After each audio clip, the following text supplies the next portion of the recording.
Can you hear? Can you hear? Mm. Mm.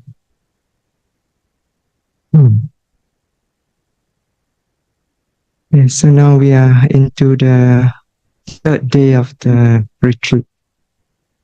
So a few yogis are beginning to settle into the practice and begin to show signs, the beginning of the journey into the experience of insight. Okay? But most yogis are still struggling. As evident from the interview, most yogis are still struggling either with basic hindrances. Okay? For some, is struggling with the basic hindrances. For others, especially for beginners, okay? So still struggling and grasp the basic instruction properly. Okay? So by beginners, I do not mean only just those who first time in a retreat. So but even those who have attended several retreats but are still struggling with the basic of the practice. Okay? So we are still trying to grasp trying to understand basic instruction properly. And I find that mostly because we do not understand the principles behind the basic instruction.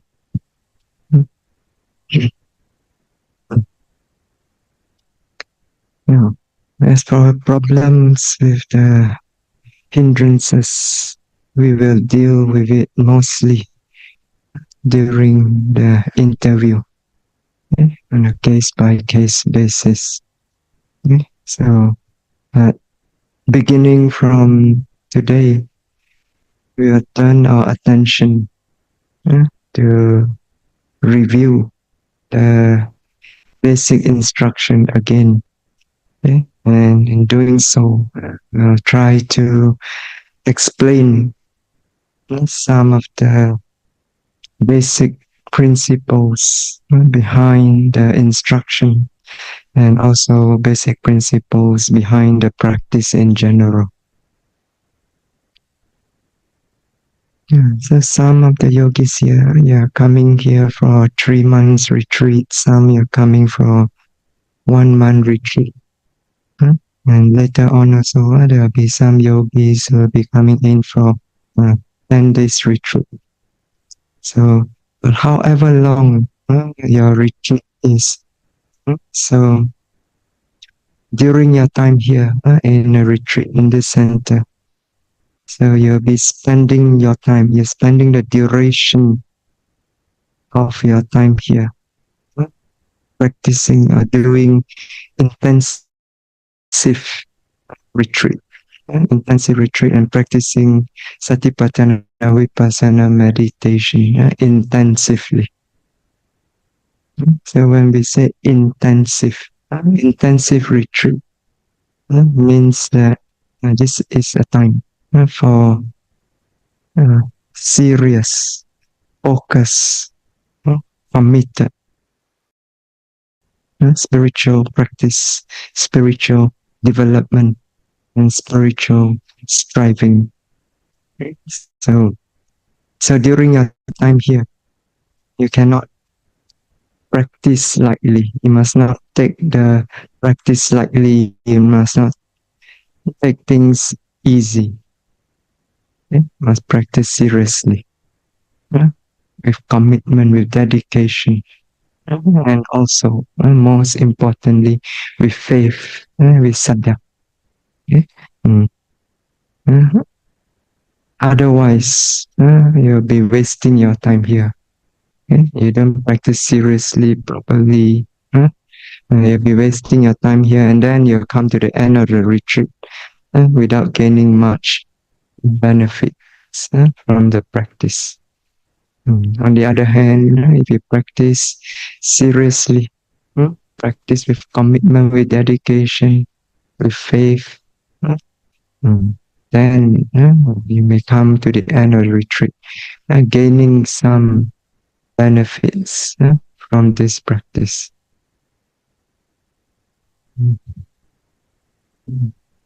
So intensive Vipassana retreat like this, you can divide it into 3 parts or 3 types of meditation.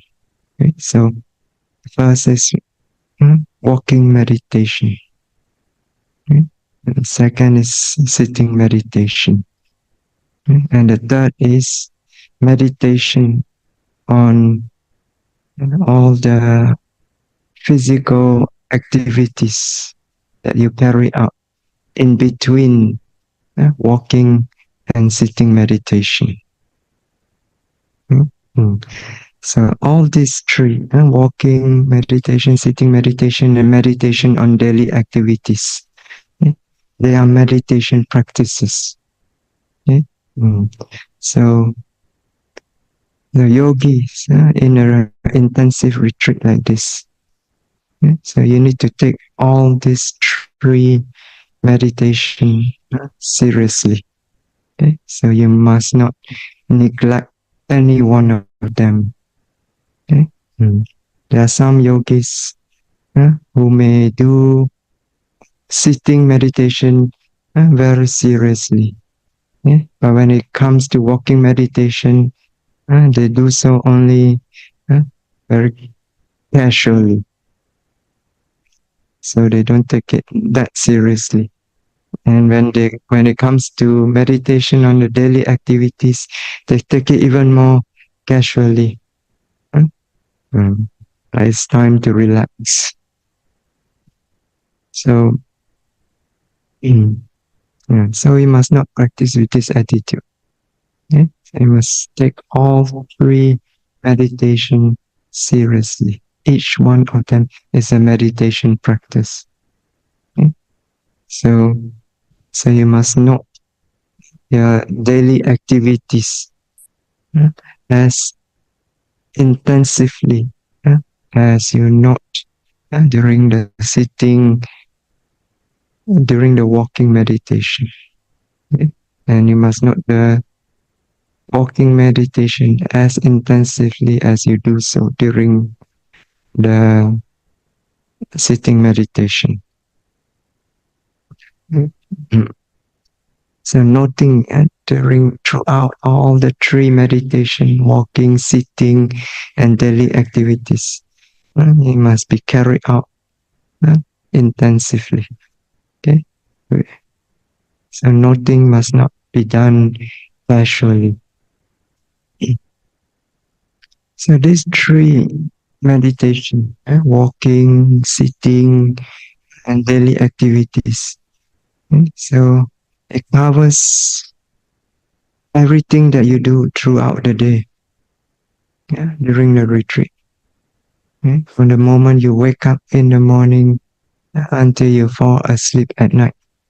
Everything that you do is included in the walking, in the sitting, and in the daily activities. So, for example, the moment you wake up, you start to meditate, right? You're aware, waking. So then you want to open the eyes. Intention to open. Okay? And then as you open the eyes, opening. And then you want to get up, intention to get up. And then when you get up, you're not getting up. So, and then you go to the bathroom, you wash up, you do all this with nothing. Okay? Then you open the door of your room, get out, you close the door, you lock the door, you do all this with nothing, and then you walk to the meditation hall, to the Dhamma hall. So you do all this with noting. So what is this? This is meditation on daily activities. Then, so once you reach the Dhamma hall, you begin to do walking meditation. So you walk for 1 hour. So during that time, the whole hour is walking meditation. And after 1 hour, time to do sitting meditation. And then you walk with nothing, you walk towards your meditation seat. And that again will come under meditation on daily activities. Once you reach the seat, you're standing there, you're not standing, and then you want to sit down, no intention to sit, sitting down, and then as you do the bowing, so you do so with mindful noting, noting the intention, noting each intention, each movement, okay? And then as you arrange your posture, also you do all this with noting. This again falls under meditation on daily activities.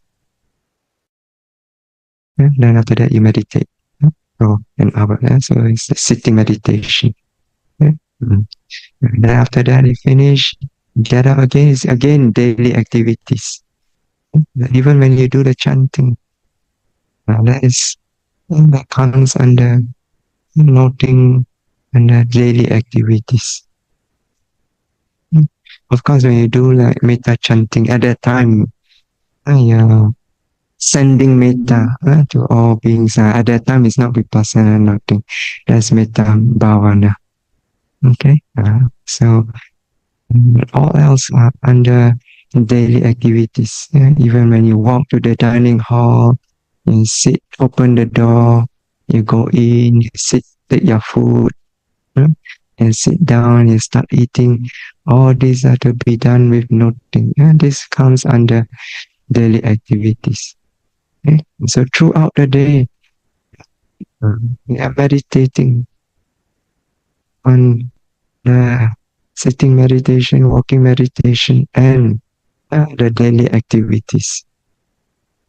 So this means meditation.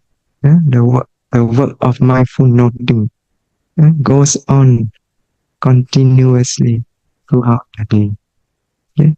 There's not a single moment when you do not meditate. Meditation goes on continuously throughout the day. Even when you go into toilet or the bathroom, meditation still goes on. Noting still goes on. So the idea is meditate continuously so that you can develop continuous noting, continuous mindfulness throughout the day. So that the work of mindful noting goes on moment to moment to moment to moment, continuously, relentlessly. So, and this is important to build up. It helps to build up the strength and the momentum of the mindfulness. And when the strength of and momentum of mindfulness it's built up, it leads gradually to samadhi, concentration, and concentration, anicca samadhi. So this way of noting moment to moment to moment, each experience that arises every moment, it leads gradually the development of the mindfulness and then to khanika samadhi, momentary concentration. And momentary concentration is necessary for the development of vipassana, development of insight. Okay? So we need to make effort to note continuously throughout the day, in our sitting meditation, in a walking meditation, and in the meditation in daily activities. Okay, so first we talk about the sitting meditation. Okay? So when it comes to sitting meditation, the first thing to do is, of course, to adopt the sitting posture. Okay? Adopt a comfortable sitting posture. Okay? So now it is said that sitting meditation is conducive to development of deep samadhi. And the reason is because when you are doing sitting meditation, you keep your body still, do not move. Okay, so when you keep your body still, then your mind does not become distracted by constant motion in the body, constant movement in the body. So then the mind will be able to more easily settle into the object of meditation, to remain still and focus on the object of meditation. Okay? And when the mind is still and focus, then it will be able to more easily sink into samadhi. Okay? But for the mind to be able to sink into samadhi, so posture must be comfortable enough for the body to remain still. So your posture is not comfortable enough, then you keep shifting about. Right? So, and if you keep shifting about due to discomfort, then you interrupt. You constantly interrupt the continuity of the meditation development. Then your meditation cannot build up enough momentum. The mindfulness cannot build up enough momentum to be able to sink into samadhi. Okay. So how do you sit comfortably? So in the suttas, so for example in the Satipatthana Sutta, in the section of Anapana, so Buddha says, describe how the yogi sits. So he says, Nisidati, Belangkam abujitoa, ujung kayam panidaya, Karimukang satim padapitua. So first he says Nisidati. So the yogi sits down. So how does the yogi sit? So Palangkam abujitoa, cross-legged. Okay? So he sits down in a cross-legged position. Okay? Like what you are doing now. Okay?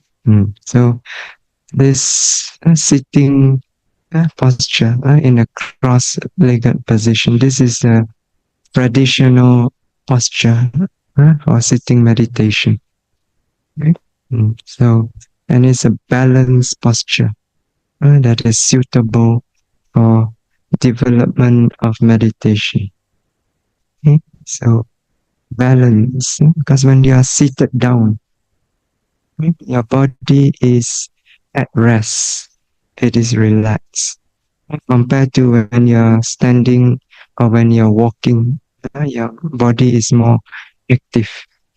So body, you need extra effort to walk, extra effort to stand. But when you sit, you're more relaxed. Okay? So, but at the same time, it's not too relaxed because you still need some effort to hold the posture, the sitting posture, to hold the body upright. Okay? So you still need some effort to do that. Compared to the lying posture, when you're lying down, you totally do not need any effort. So the sitting posture is balanced. So yeah, quite relaxed, but at the same time not too relaxed. Okay? So it's quite balanced. So it's suitable or development of meditation. Because when you meditate, you actually want to develop a balanced mind also. Okay? So to have a balanced mind, it must be balance in the posture. Okay? So that means a posture that is relaxed enough, but yet not too relaxed. This will reflect in the mind. Then the mind will be relaxed, which is necessary for meditation, but at the same time, not too relaxed. So just nice for meditation.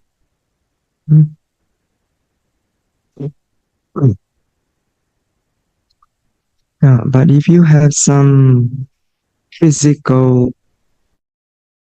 condition, for example, you have a back injury or leg injury, so we make it difficult for you to sit cross-legged on the floor. Or, or some yogis, all yogis, so the body may be unable to take the strain of sitting too long on the floor, cross-legged. Okay? So for whatever reason, you find that you're unable to sit cross-legged on the floor, then it is okay to sit on a chair. Okay. So, but when you sit on a chair, you meditate. So don't lean back. Don't use a backrest. Okay. So don't lean back. Okay. So make the body hold itself up, support itself up, right? Okay. So you lean back, then it becomes too relaxed. But if you hold the body upright on its own without leaning back, okay, then it keeps the mind alert. Okay? Just as you sit on the floor, you have to hold the body upright. This keeps the mind alert. So when you sit on a chair also, you hold the body upright. Okay? Then you have the same benefit from sitting on the floor. Okay? So at the same time, because you're sitting, you're also quite relaxed. Okay? So you're relaxed, but not too relaxed. So it comes back to the same thing.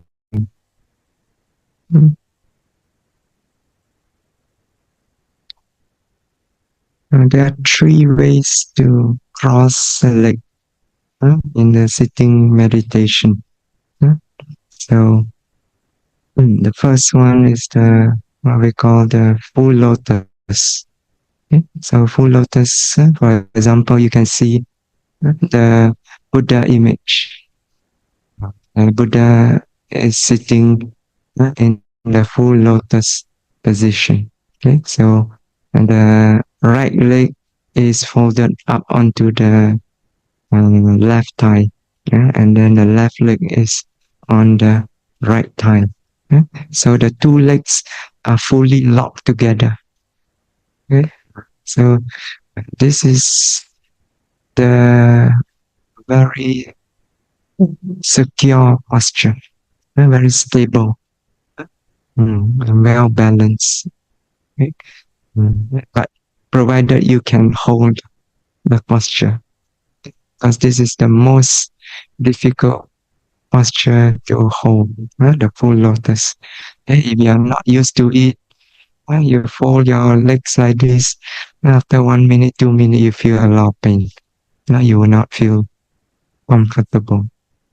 Okay? So,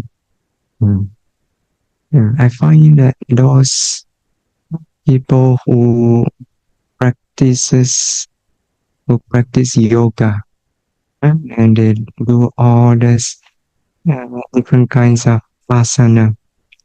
So if they've been doing it for many years, after a while the body becomes very flexible, and they can adopt the lotus posture very easily, because their body is so flexible. Sometimes they don't even have to use their hands to arrange the posture. They just sit down, and then the legs can just flip up on their own, because the body is so flexible. So you can do that. It means when you meditate, you'll be very comfortable in the lotus posture. Okay? And so these people practice yoga, they can meditate for hours in this full lotus posture, yeah, very comfortably. Mm.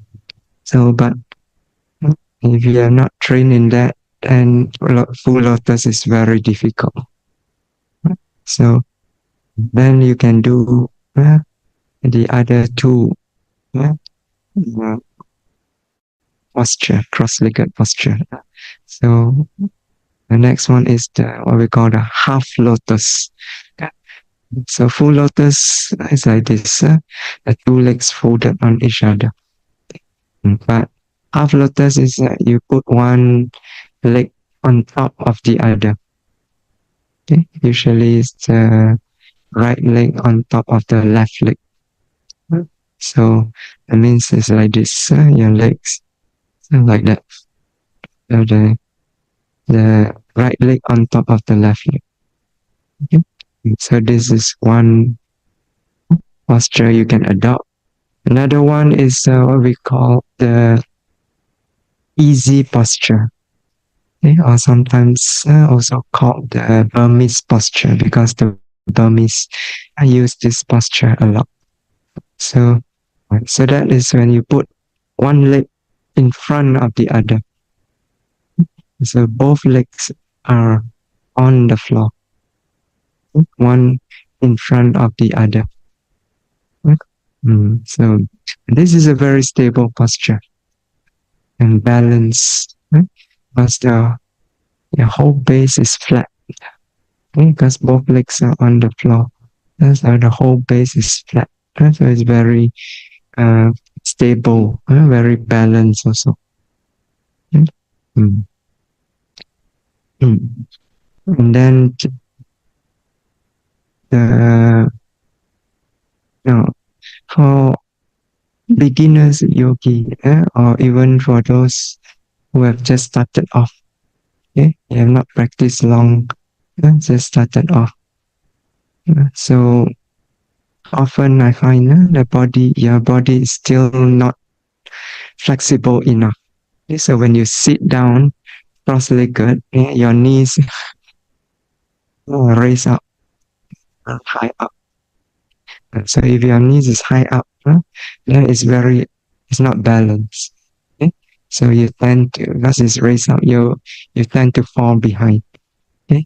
And so to compensate, your body begin to slouch to the front, and then the whole thing becomes imbalanced.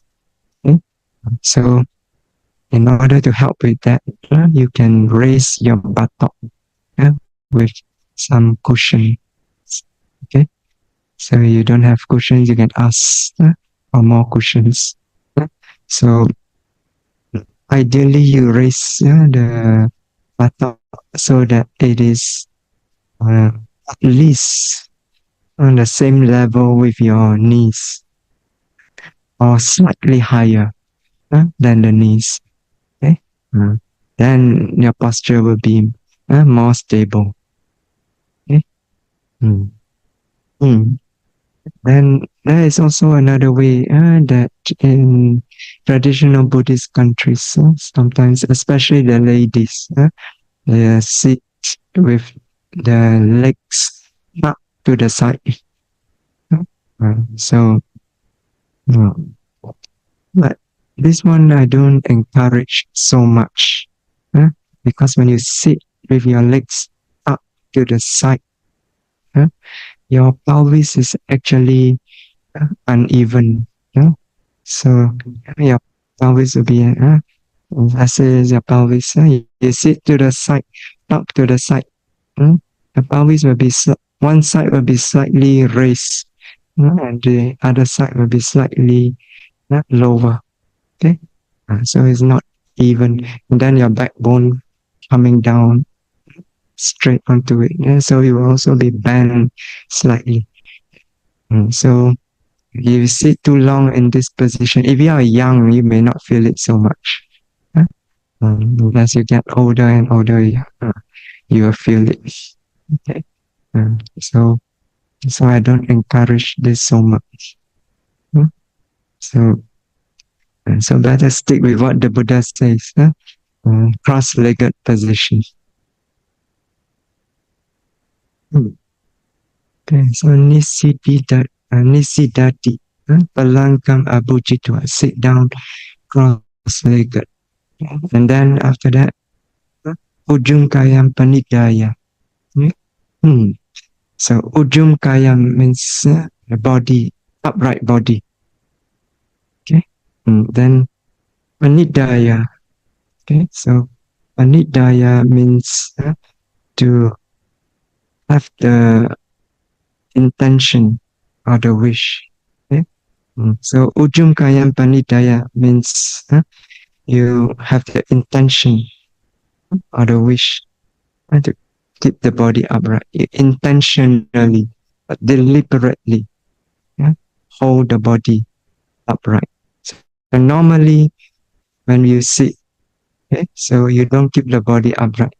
You sit on a chair, you just so you sit lazily or you slouch or you tilt to the side. Okay? So you don't normally you don't sit upright. But when we meditate, it is important to have the intention, the deliberate intention to keep the body upright. Okay? Not only upright, still.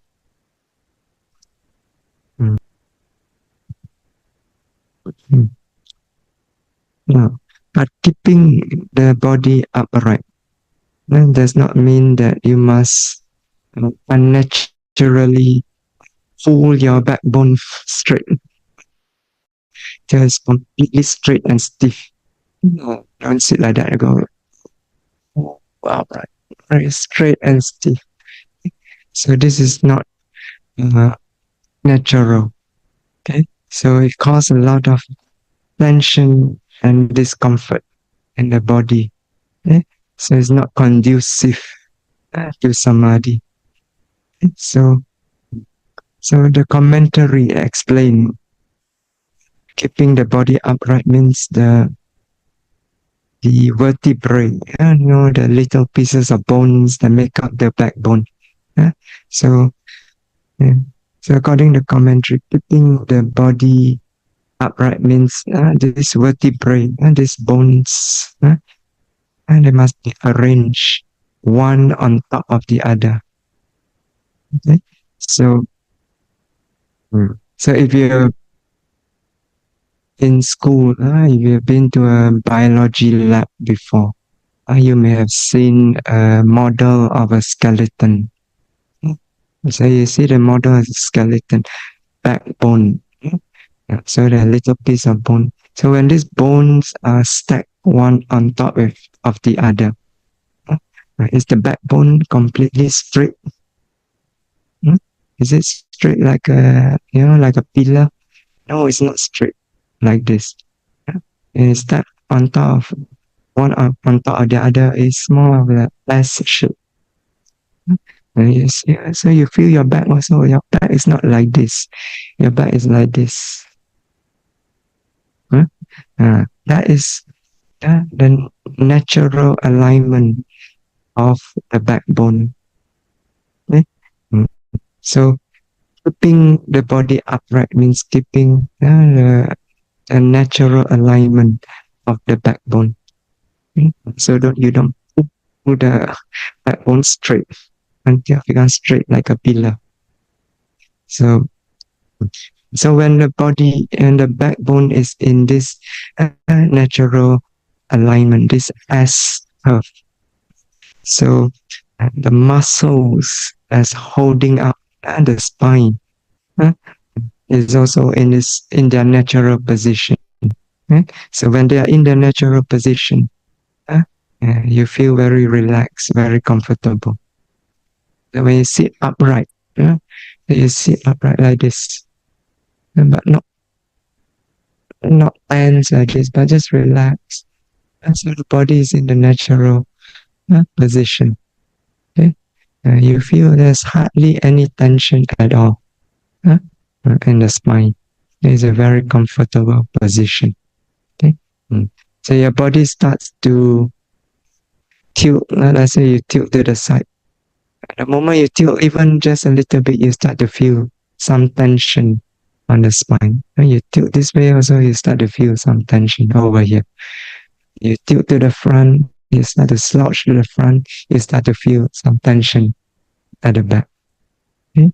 So when you feel this tension, then you say, if you command the body, relax. When you relax, it naturally goes back to this position, which is relaxed. Okay? So it's like a bamboo. So bamboo, it grows naturally straight up. So it's like this. Okay? So when the strong wind blows, what happens? The bamboo starts to tilt and bend down, right? When the bamboo bend, there's some tension on this side and that side of the bamboo. So once the wind blow past, what happened? The bamboo naturally goes back to its natural state, upright. Okay? So it's upright, it's relaxed. So our spine also is like the bamboo, naturally straight. Okay? Not completely straight in the S curve. Okay? So sometimes you start to slouch. That's like the wind blowing. As you start to feel the tension. So you want to straighten. All you have to do is relax the spine. When you relax the spine, automatically it goes back up to its natural position. Okay? So this is called keeping the body upright. Okay? So in this natural position, the body is naturally comfortable. Okay?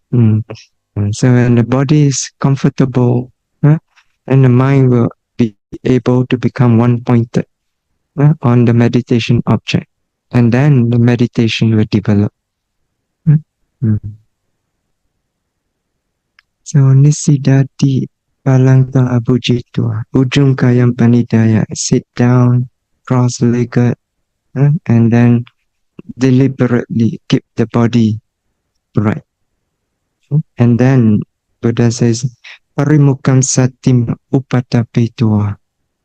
So this means establish mindfulness to face the object. So once you have seated down, cross-legged, keep the body upright, then you establish mindfulness to face the object. Okay? One thing the Buddha did not say here is close the eyes. Okay, so when you meditate, sitting, close the eyes. Okay, don't open the eyes. Okay, because when you open the eyes, distraction in front of you. Okay, so better close the eyes. Okay? So establish mindfulness to face the object. Okay, so when we are meditating, mindfulness must be directed to face the object. Okay? Our mindfulness must be established in such a way to face the object directly. So in your case, your object is rising, falling. So you sit down and you cross-legged, keep your body upright, close your eyes, and then internally you must direct the awareness, the mindfulness face to face with the rising, with the falling, each one as they appear in the moment. Okay? The moment rising occur, mindfulness must face the rising. Moment falling occur, mindfulness must face falling. So to develop mindfulness and concentration, we need to direct our awareness, mindfulness, to focus on the object. Okay? So this means that when we meditate, we need an object. We always need an object. We need an object for the mind to anchor on. We need an object to center the awareness on. So without an object, at the center of awareness on, awareness will become scattered everywhere. Okay? So such a mind is useless for the purpose of development of insight. Okay? So in the next Dhamma talk, we'll discuss about the primary object that we use in a sitting meditation and how to note this object. So we stop here today. Anything you're not clear?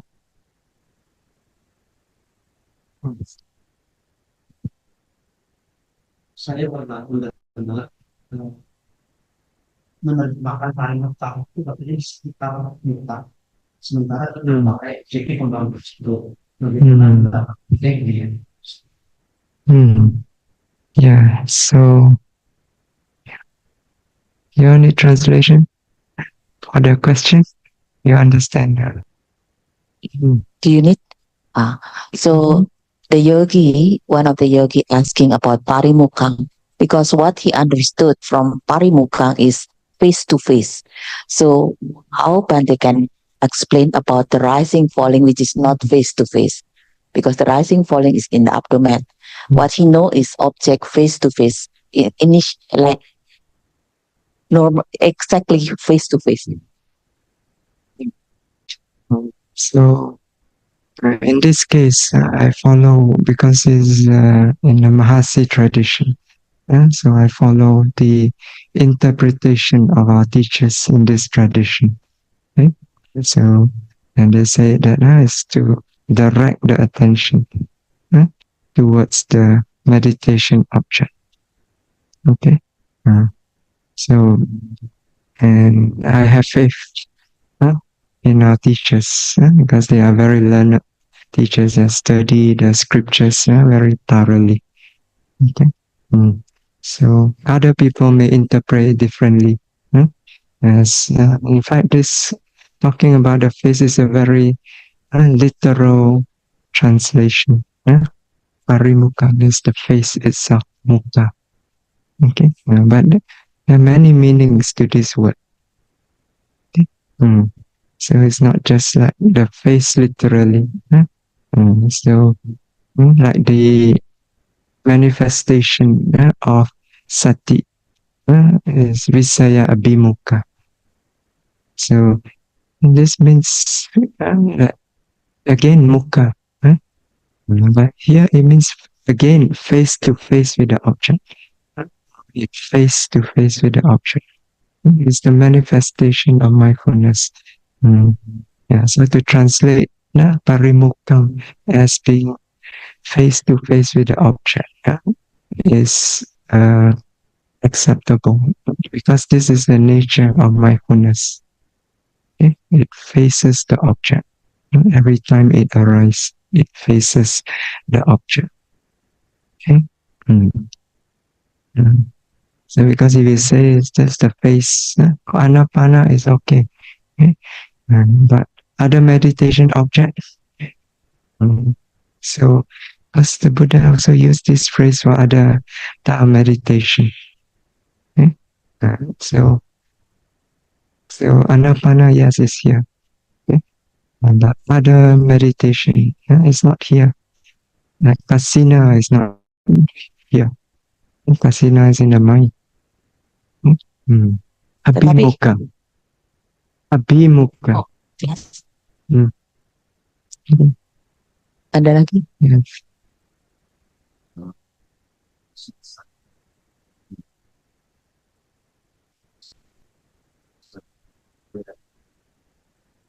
fitness around right shoulders.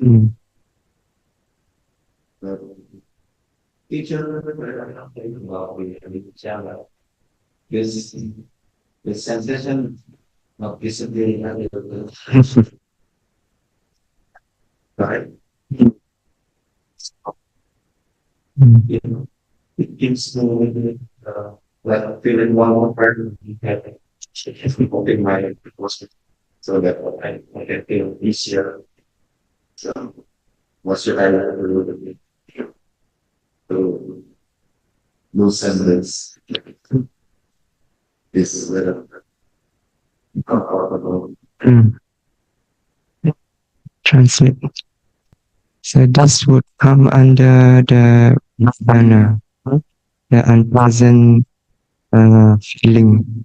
So now, when and also because of this, there's also the rupa, so kaya nupasana also. And the one which is more prominent in this case will be the nirvana that's more prominent. Right? So now,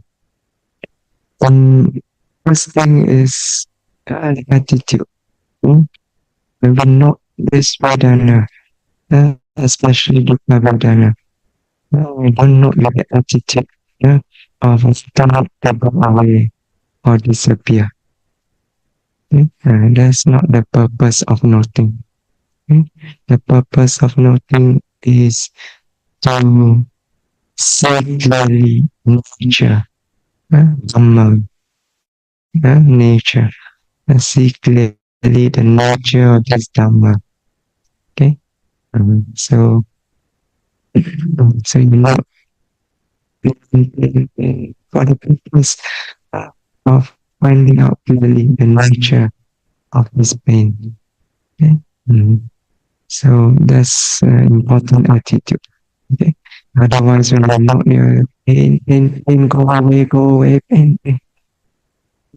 So then we have preference for body with the pain. Then there's also the slight emotion in the mind. That means the mind is akusala, it's unwholesome. So when the mind is unwholesome, you are not meditating. There's no mindfulness when the mind is unwholesome. Okay? So the key to noting pain is acceptance and total acceptance of the pain. So this comes with this pain comes with this body because of the certain karma. You're born. It is human karma. This human karma produce this human body. So when you have this human body, this is the nature of the human body. There will be pain. Okay. So if you sit still, you don't sit still, you keep moving around, you flip your neck, of course you cannot see this pain. If you sit still and sit long enough, the true nature of the body will appear clearly. So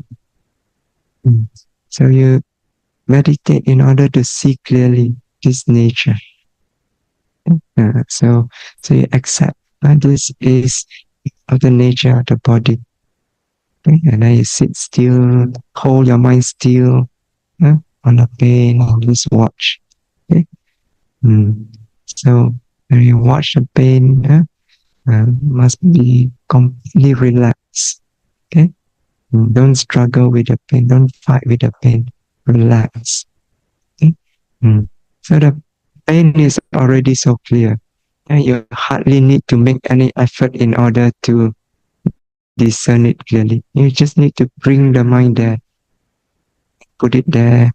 It's already so clear. Just put it there, apply the mind there, completely open, accepting of the pain, and just watch the pain. Okay? So put the mind there, the mind like a satellite dish. You turn the satellite dish towards the pain.